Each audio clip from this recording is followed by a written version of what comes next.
They smile at you, they hug you, they call you family, they call you friend, but deep down they are draining you. Not with knives, not with weapons, but with manipulation, and we end up bitter. Some demons don't come with horns and red eyes. Sometimes they come wearing your brother's face, your sister's smile, or your best friend's embrasure. And if you don't learn to spot them, they destroy your peace before you even realize it. Today, let me tell you how to recognize these demons hiding in plain sight. And we are one of the most dangerous demons because it wears the mask of friendship, of love, of care. But behind it is a slow poison. You felt it before, you achieved something you worked hard for, you shared it with people you think will celebrate with you, and instead of genuine excitement, you see that faint smile that doesn't reach their eyes. You hear the half-hearted congratulations. Followed by, but you know it's not really a big deal. That's envy, disguised as support. It's subtle, it's quiet, but it's powerful enough to destroy relationships, families, even entire lives. Think about this, you tell a friend that you got a promotion, instead of clapping for you, they say, well, let's see how long you can handle the pressure.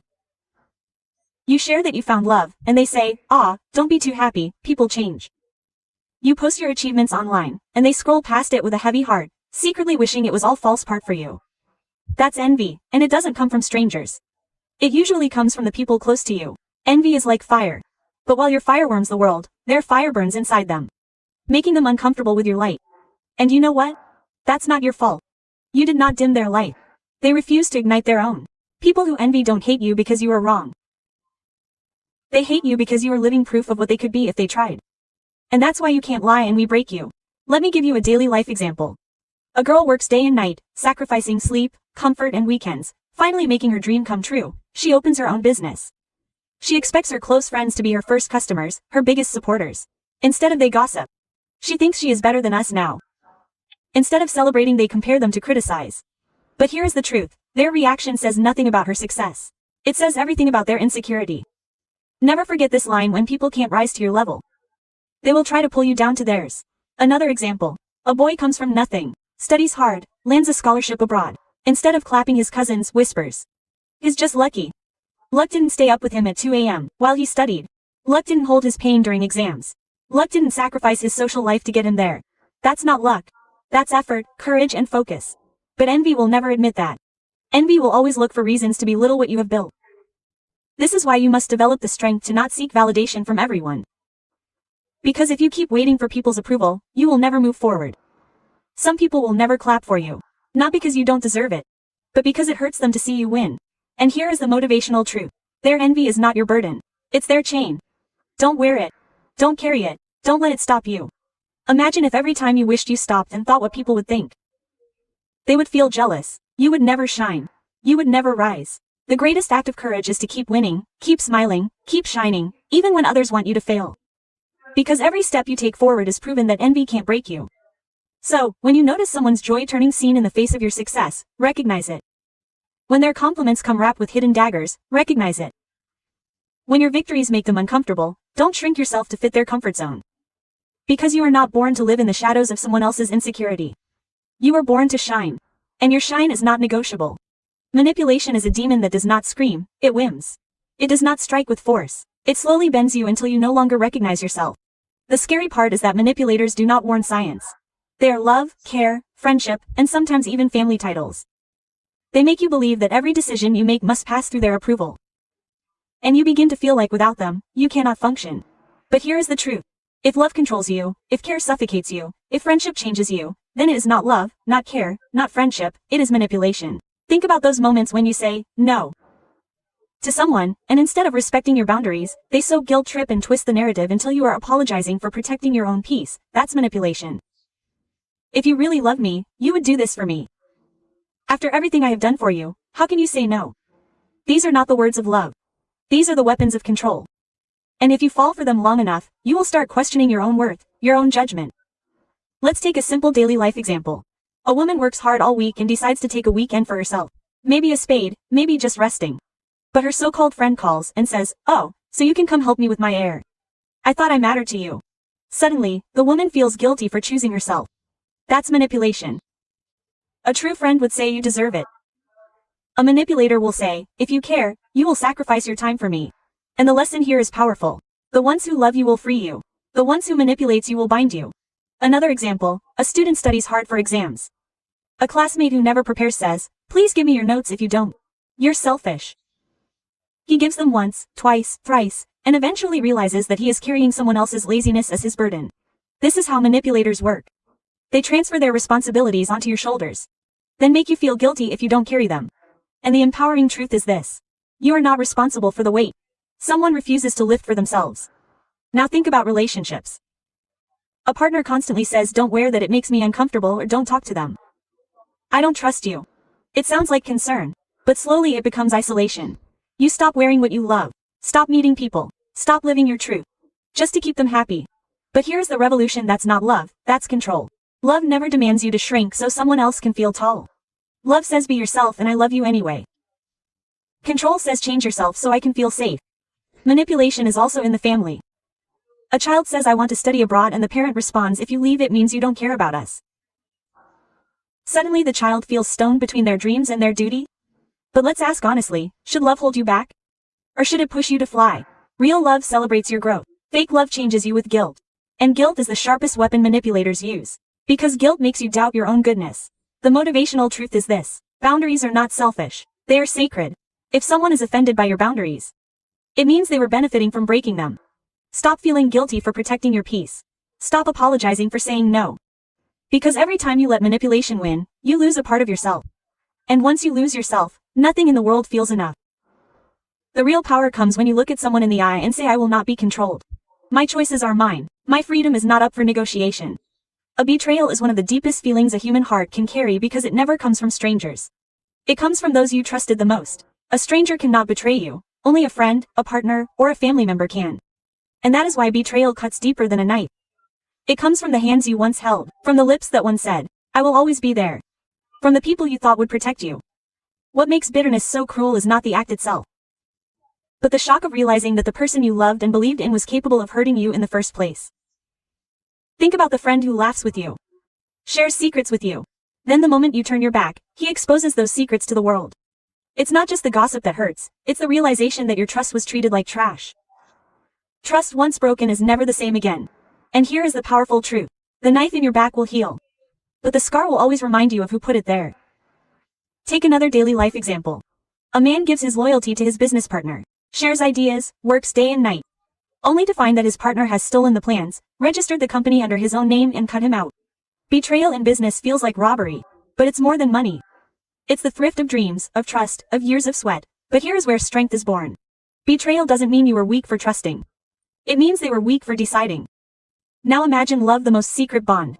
A woman pours her soul into every relationship, giving time, energy, patience, only to discover that the man she trusted has been entertaining someone else behind her back. Betrayal in love is not just heartbreak, it is the shattering of identity. She asks, "Was I not enough?"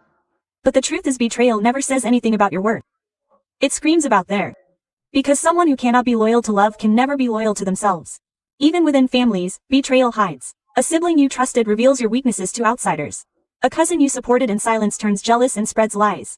Family betrayal is heavier because it carries blood with it. And blood is supposed to protect, not poison. But life shows us this hard truth. Sometimes the one tied to you by blood can wound you more than strangers stay away from you by nothing. And that is why one must learn to stand even when the close circles crumble. The demon of betrayal teaches a painful but necessary lesson. Not everyone you break bread with is your friend. Sometimes the one sitting at your table is the one sharpening the knife. But here is the motivational fire. Don't let betrayal make you bitter. Let it make you wiser. Do not let it close your heart. Let it sharpen your vision. Because bitterness, as cruel as it feels, has a gift hidden inside. It shows you who is real and who was pretending all along. A daily life scenario plays out in classrooms too. A student shares answers, helps a classmate with homework, stands by them when nobody else stars. But when the time comes to defend, that classmate joins the crowd and mocks them. The bitterness is not in the words, it is in the absence of loyalty when it mattered most. And the lesson is clear. Some will walk with you in the sunshine, but only the true ones will stand in the storm.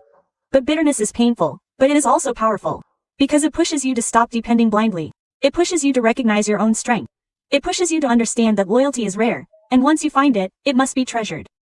And until then, you must be your own protector, your own strength, your own shield against the demons, who smile as they stab.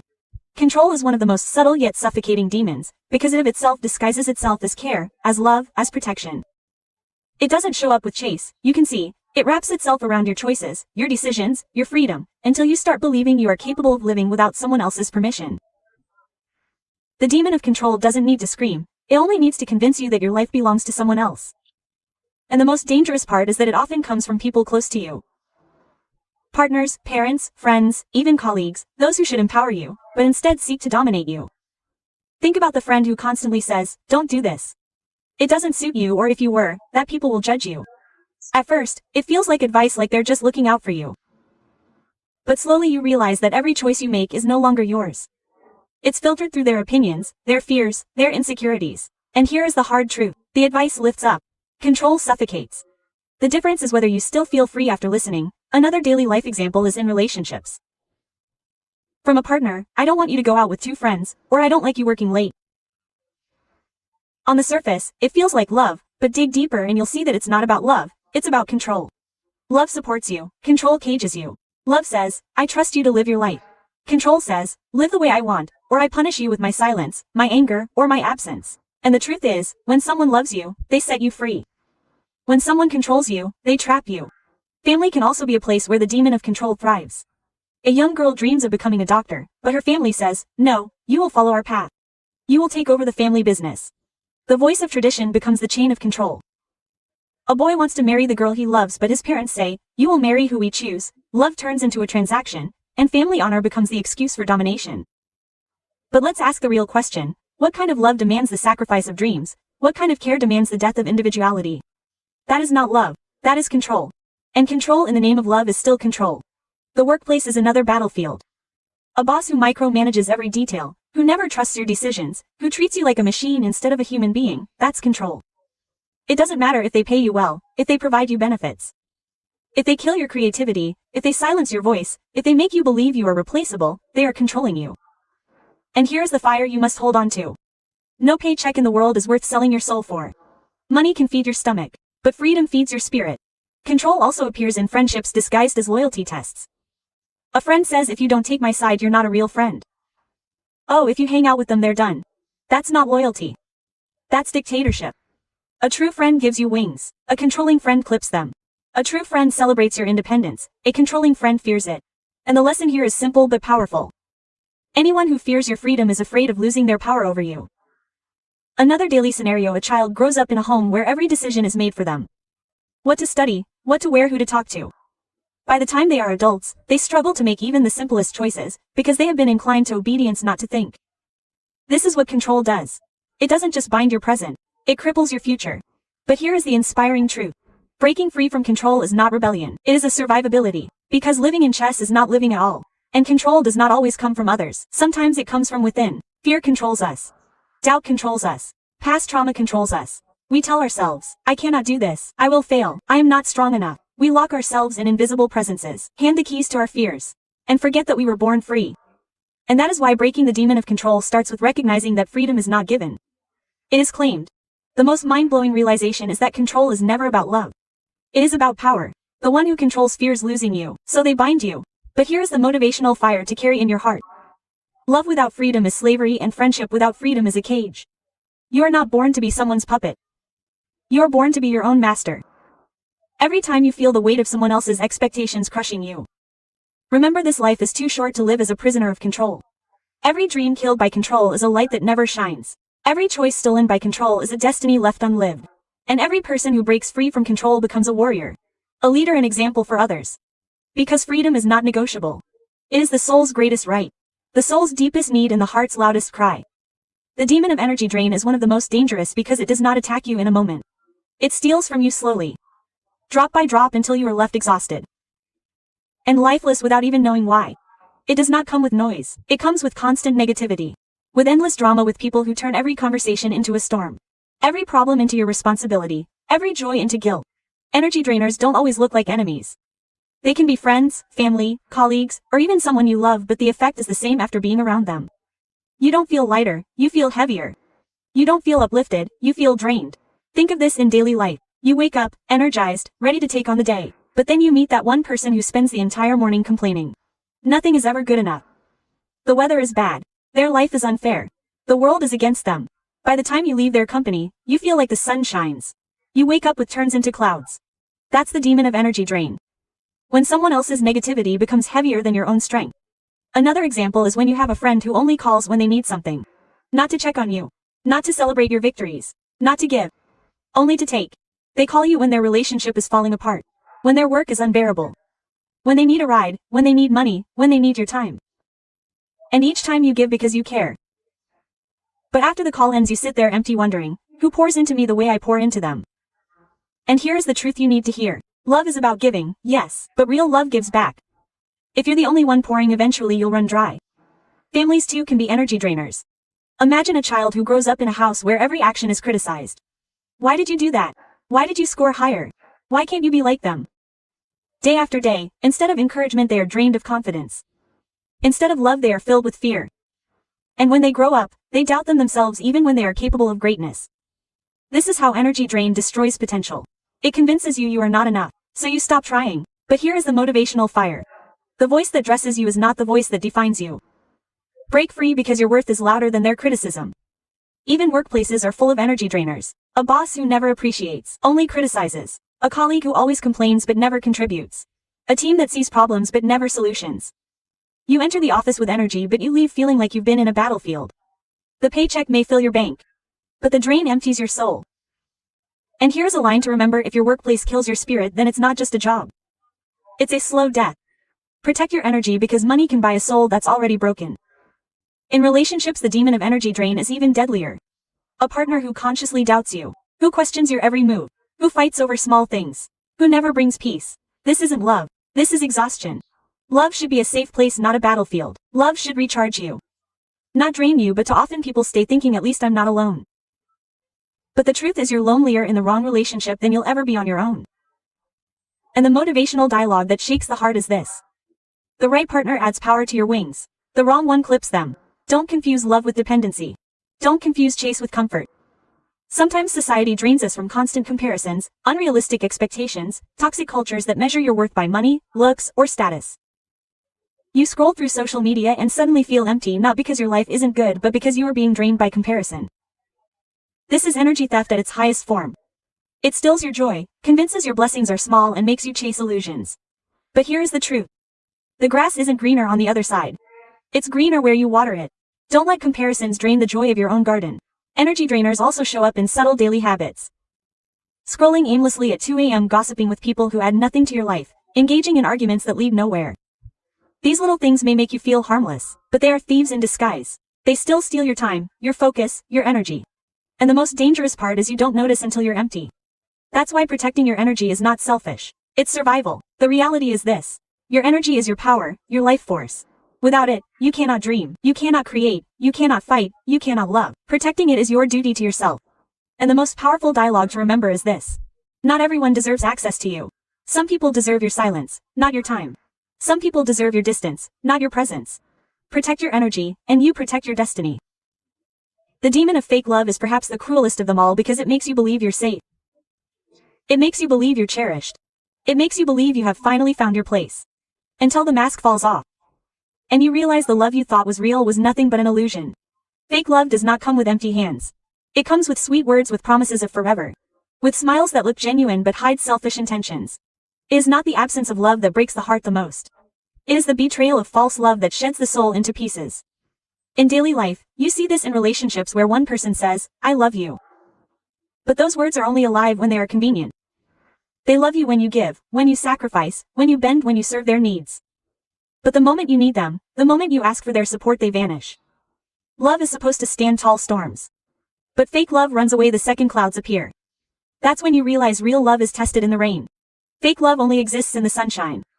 Take the example of a young woman who pours her heart into her partner. Always showing up, always giving, always compromising. He says, you are my everything. But his actions bitter his words.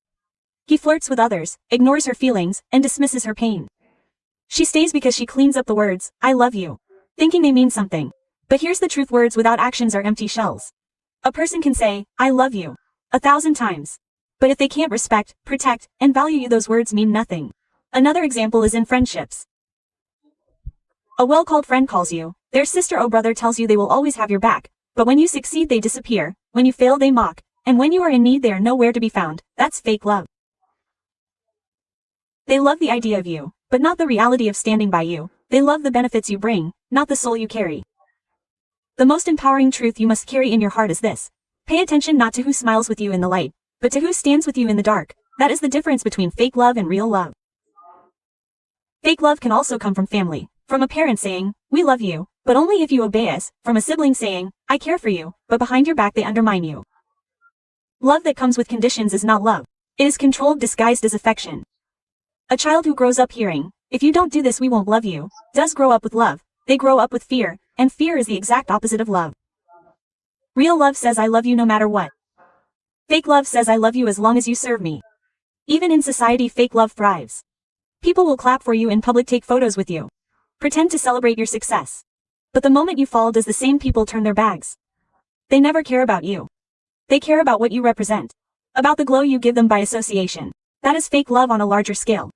And the powerful truth is this: the same crowd that cheers for you today may boo you tomorrow. Don't measure love by noise, measure it by consistency. Another scenario: a man achieves something great and suddenly everyone loves him. Messages flood his phone from relatives who never checked and suddenly remember his name. Friends who disappear suddenly reappear. But where were they when he was struggling? Where were they when he needed encouragement? Fake love shows up when the table is full but disappears when you're hungry, and the most mind-blowing dialogue you must remember is this: some people don't love you, they love your benefits. When the benefits stop, so does their love. Fake love is not just about relationships with others. It's also about the lives we tell ourselves.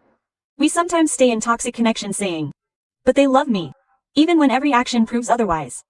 We trick ourselves into believing crumbs are a feast, believing attention is affection, believing obsession is devotion, and in doing so, we drain our own soul.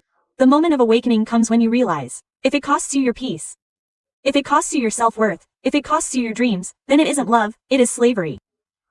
The demon of fake love arrives in promises: "I'll always be late. I'll never leave you.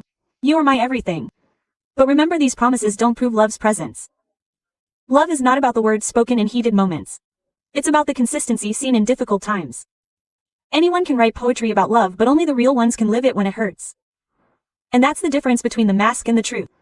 So when you encounter fake love, recognize it. Don't excuse it, don't romanticize it. Don't hold on to it for fear of being alone. Because loneliness itself is better than fake love with someone else. And the most empowering truth you can carry is this: real love makes you stronger. Fake love makes you doubt yourself. Real love builds you up. Fake love tears you down. Real love is presence. Fake love is performance. Life is not defined by the demons that try to break you, but by the strength you discover in slaying them. Bits may have stamped you. Control may have changed you. Energy drain may have emptied you, and fake love may have deceived you, but still you rise, and let this rise not be quiet but painful, because the world does not remember those who surrendered. It remembers those who fought their battles and woke up stronger than ever before. Remember this truth: every scar you carry is not a wound. It is a medal of survival. Every tear that felt it did not weaken you. It watered the soil of your greatness. And every time you were underestimated, you were being prepared for a comeback so powerful that it would silence every doubt. When life pushed you into the fire, you thought you were burning. But in reality, you were being forged. Diamonds are created under pressure, swords are shaped in fire, and legends are born in storms. You are not broken. You are broken into unshakable steel.